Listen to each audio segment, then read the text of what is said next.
Hey guys! Magandang gabi! Welcome back po dito sa Gandara SRU channel for Showbiz Update. Andito na naman nga po akong muli, nagbabalik ang nagmamaganda po ninyong kachismosang Kim Pao upang magatid sa inyo ng latest update and fresh happenings patungkol sa kanilang dalawa. And para nga po sa gabi ito ang ating pag-uusapan ay tungkol dito sa pambibintang na ginagawa po ng ilan kay Kimi, pangbabati ko sa ginagawa paninira kay Kim Chiu. Grabe kapag hiti ka talaga sa bunga, ay pilit ka pong babatuhin hanggang sa ikaw ay maubos. Pero malakas si Kim Chiu.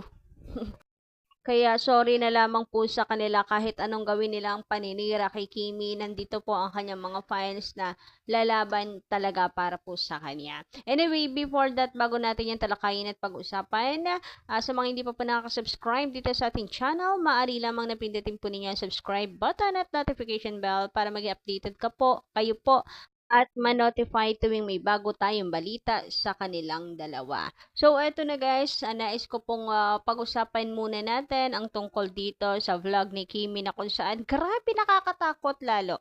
Mas lalo tayong natakot dito sa performance ni Kimi kasi rehearsal pa lang ay nakakakaba na talaga kay Kim Chiu.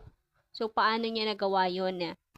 So, sa kanyang vlog, nakita natin yung kanyang pagod, yung kanyang dedication, yung hirap na kanilang pinagdaanan ng kanilang mga team hanggang sa maging champion po sila. So, eto po guys, nakakawindang.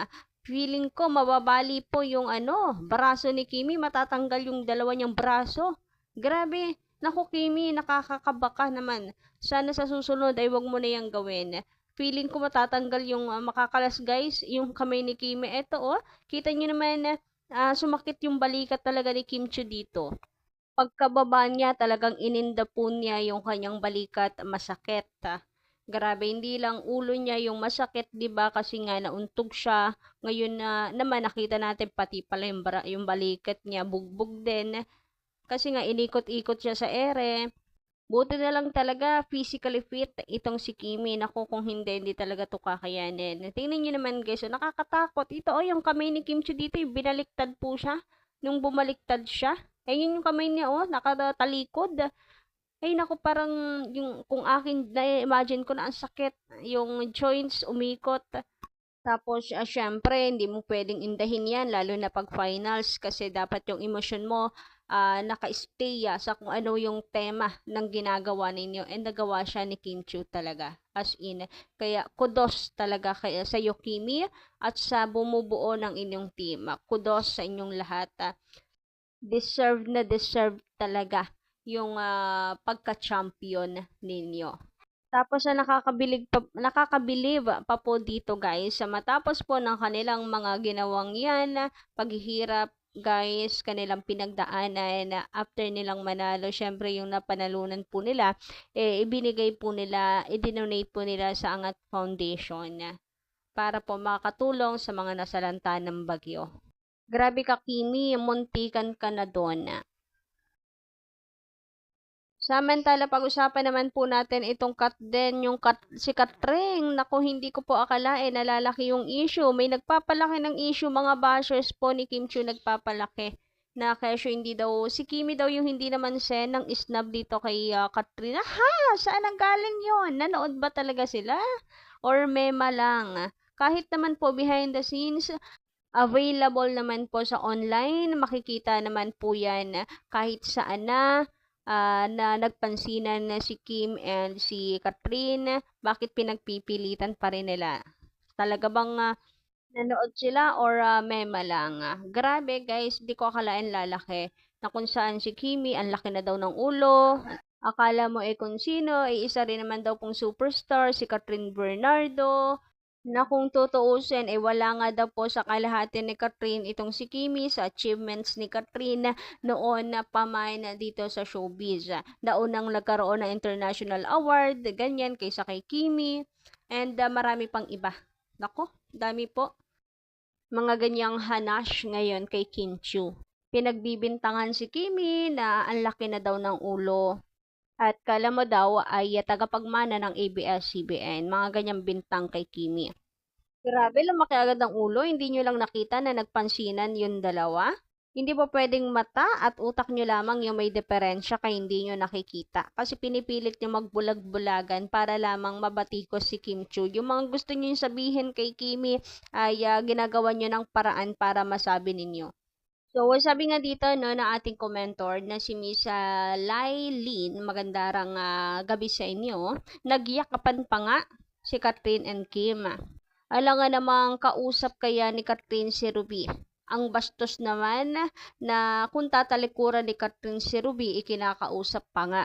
Ang lala talaga ng mga bashers, inggit pikit na lamang kayo. Pag inggit, pikit na lang kayo. Totoo yan. Alam nga namang talikuran ni Catherine si Ruby. Ang kausap po pati ni Kim Chu ay si Alden. Alam nga naman bigla-bigla siyang sumingit doon. Ang bastos lang naman ng gusto po nilang mangyari at gawin ni Kim and Catherine. Pinagsasabong yung dalawa, wala namang dapat pagsabungin. Kasi okay naman sila. Samantala, narito naman po guys ang directing skills ni Kim Chu na kung saan pinamalas nga po niya ang kanyang isa pang talento. Grabe Kimi, ikaw na talaga, sinalo mo ng lahat. Mahusay na actress, singer, dancer, host, ngayon naman director ay iba. Iba ka, Mima. Grabe, parang papasukin na rin po niya ang pagiging director. So, kung nagtataka kayo guys, saan to nanggaling? Sa vlog po ito ni Kim Chu. Baka hindi niyo pa po napapanood, sugod na kayo sa YouTube channel ni Kimi. At panoorin po ang kanyang latest vlog. So, nakakatawa itong si Kim Chu. Grabe, yung other side ni Kimi, nakita po natin.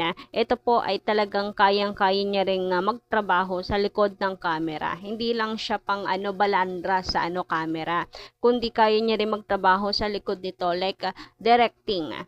Ang dami pong napahanga ni Kim Chu. Kagaya na lamang nito, magbabasa tayo ng ilan pong post ng paghanga kay Kim Chu. And nawa makarating po ito kay Kimi lahat ng mga positive comments na kanya pong nakukuha. Anyway, baka po pala mamaya yan hindi na lamang si Kim the dancer, Kim the performer, Kim the best actress, Kim the singer, kundi siya na rin si Kim the director. Ay, grabe yon. So, eto na nga guys, yung ilan pong paghanga kay Kim Chu. I just finished watching Kim's vlog and it made me admire her even more. She is a true artist who is passionate about her craft. Her decision is truly admirable. Sabi pa po dito ng isang fan, Kim Pao and Game, grabe no, true pala ang pagiging OC and meticulous niya. Even yung slow-mo ng paa nila MC, camera angles, pati tela, hindi nakaligtas, chinek din. She even went to the director's booth para siguro sabihin ano yung mga shots na dapat kunan. Ang galing niya. Kumbaga, napaka hands-on ni Kim Chu dito sa kanilang naging performance. So, hanggang dito lang po muna guys ang ating update sa gabing ito. Maraming salamat po sa inyong pakikinig and paki-comment lang po sa baba ng inyong mga saloobin at reaction. Of course, don't forget din po to click the subscribe button and notification bell para po sa iba pang mga balita. Maraming salamat!